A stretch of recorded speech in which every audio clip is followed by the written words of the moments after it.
d'habitude, utiliser un outil informatique, c'est un peu comme conduire une vieille voiture manuelle, quoi. Ouais, avec la boîte de vitesse qui accroche un peu. C'est ça. On tourne au volant, on appuie sur l'embrayage, on passe la vitesse, et la machine fait exactement ce qu'on lui demande de façon totalement prévisible.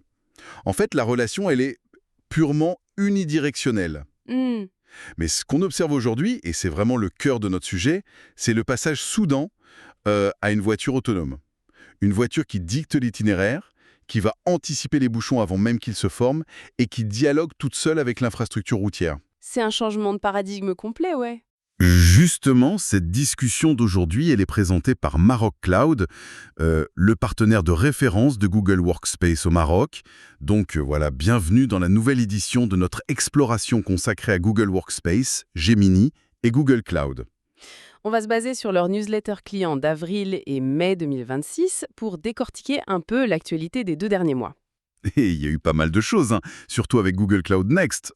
Ah oui, clairement. Et notre mission aujourd'hui, c'est de comprendre comment on passe de cette phase d'expérimentation de l'IA à une véritable ère d'agents autonomes. Comment les entreprises sont carrément en train de donner les clés du camion à l'IA, tout en essayant de garder ça sécurisé. Parce que c'est là tout l'enjeu, en fait. Cette transition, elle redéfinit vraiment l'architecture même de nos environnements de travail. L'industrie, elle cherche plus du tout à intégrer des petits gadgets IA pour, je sais pas, générer un email plus vite, tu vois. Ouais, le petit bouton magique, c'est fini. Voilà. L'enjeu, il est devenu systémique. Il s'agit vraiment de déployer des flottes entières d'agents qui sont capables de raisonner, d'interagir avec des bases de données complexes, de prendre des décisions en temps réel. C'est fou quand on y pense. Sauf que, pour qu'un agent autonome puisse faire tout ça efficacement, il lui faut un accès quasi total à l'information de l'entreprise.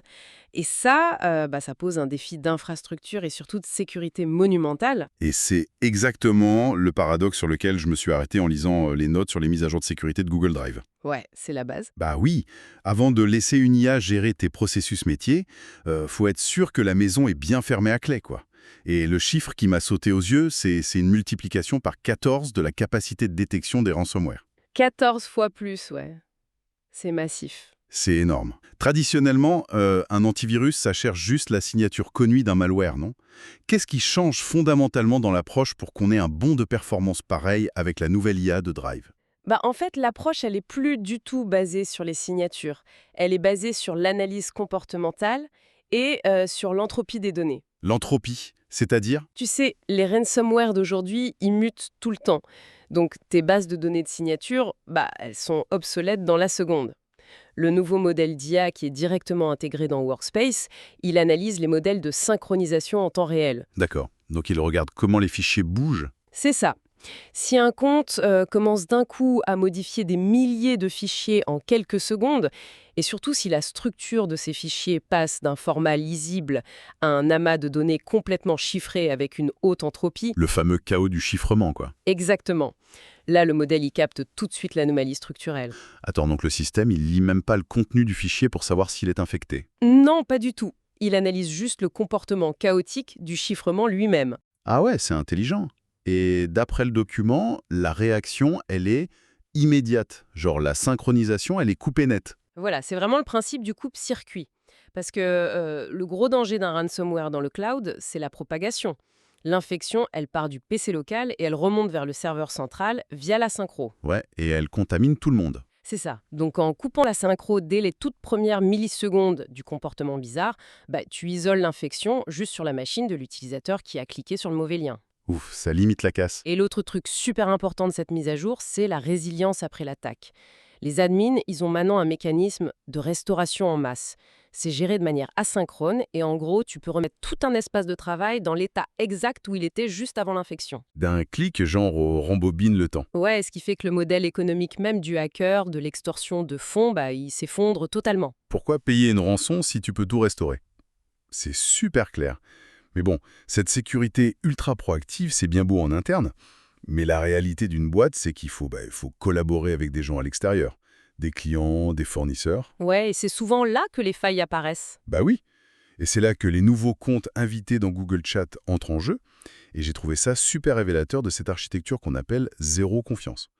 On peut maintenant intégrer des utilisateurs externes, qui n'ont même pas de compte Workspace, directement dans nos flux internes. Avec le petit label Sarcelle, là. Ouais, le label externe couleur sarcelle. Bon, au-delà de la couleur un peu fancy, moi c'est la mécanique derrière qui m'interpelle. Décortiquons un peu ça. Moi je vois ça comme donner un badge visiteur hyper restrictif à l'accueil d'un bâtiment ultra sécurisé. C'est une bonne analogie, ouais. Le visiteur, il entre dans la salle de réunion avec toi, mais il peut absolument pas ouvrir tes tiroirs ni embarquer les dossiers confidentiels sous le bras. C'est techniquement très juste, parce que jusqu'à présent, la collaboration avec l'externe, ça crée d'énormes angles morts de sécurité. En gros, soit tu forçais le prestataire à utiliser des outils perso non sécurisés, soit tu lui créais un compte fantôme interne, mais c'était un cauchemar à auditer. Ouais, on a tous connu ça. Là, en fait, l'entreprise qui invite étend son propre parapluie de sécurité sur l'utilisateur externe. Ce compte invité, il n'a pas son propre espace de stockage autonome, il opère entièrement sous tes politiques de DLP. Les politiques de prévention des pertes de données, c'est ça. C'est ça. Donc s'il essaye de télécharger un doc sensible ou de copier des données, ce sont tes règles de sécurité d'entreprise qui bloquent, pas celles de sa petite messagerie perso. C'est fort. Et cette maîtrise stricte, finalement, c'est vraiment le prérequis absolu pour libérer la puissance de ce qu'ils appellent Workspace Intelligence. Parce que, ouais, une fois que la maison est super bien fermée, on peut laisser l'IA fouiller dedans pour nous aider. Exactement. Et là, on change de dimension. On n'est plus face à un chatbot isolé dans son coin. C'est un véritable système nerveux. Le document dit bien que Gemini n'a plus besoin qu'on lui fournisse le contexte manuellement. Fini le copier-coller de nos emails dans le prompt. En fait, on passe d'une interface conversationnelle classique à un graphe de connaissances unifié. Avant, tu devais faire le pont toi-même.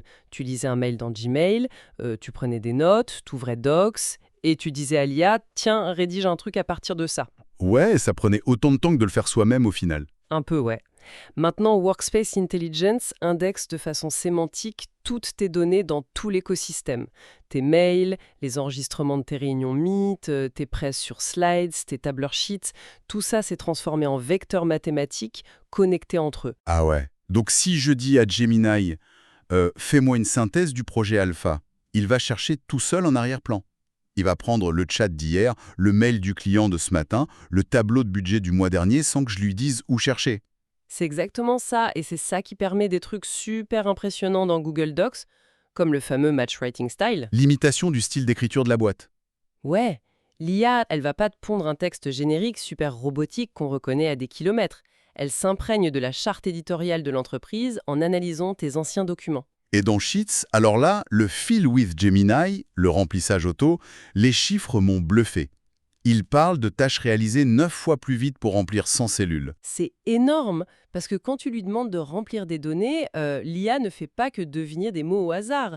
Elle comprend ton intention en regardant les premières cellules que tu as remplies, elle analyse la structure de ton tableau, elle va puiser les infos dans ce fameux graphe de connaissances et bam, elle remplit tout. 9 fois plus vite, quoi. C'est vraiment là que ça devient super intéressant. Et ça nous amène aux GEMS dans Google Workspace Studio qui poussent le bouchon encore plus loin. On n'est plus dans la tâche ponctuelle, là. On crée carrément des routines autonomes. Ouais, on automatise. Genre, tu peux dire à un GEM de surveiller une boîte mail, de récupérer les factures qui arrivent, de les croiser avec les bons de commande dans Drive et de remplir le fichier Sheets tout seul. C'est le Graal de l'automatisation administrative, oui. Ok, mais attends, pause.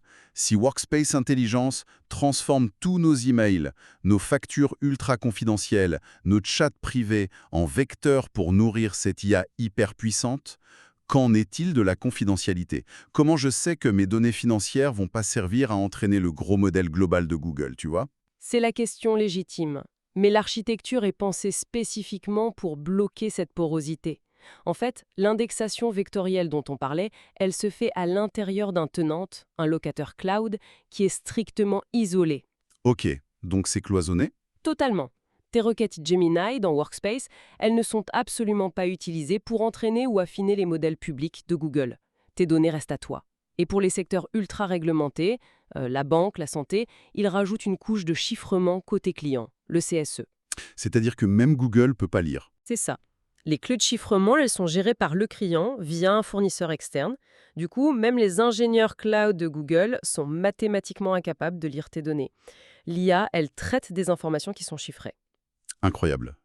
Et donc, cette combinaison de puissance sémantique et de sécurité béton, c'est ce qui permet de sortir l'IA des labos pour l'emmener sur le terrain. Tout à fait.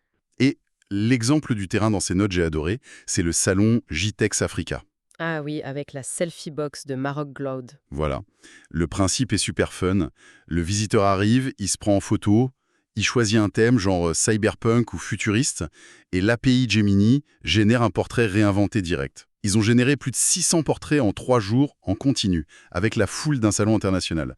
Mais en fait, c'est pas le volume qui m'a choqué. C'est la façon dont ça a été construit, je parie. Mais grave. Le document dit que l'application elle a été mise en production en quelques heures via Google AI Studio. 0 ligne de code d'infrastructure. C'est fou, ouais. Ils ont juste ajusté des prompts, rentré une clé API et bam.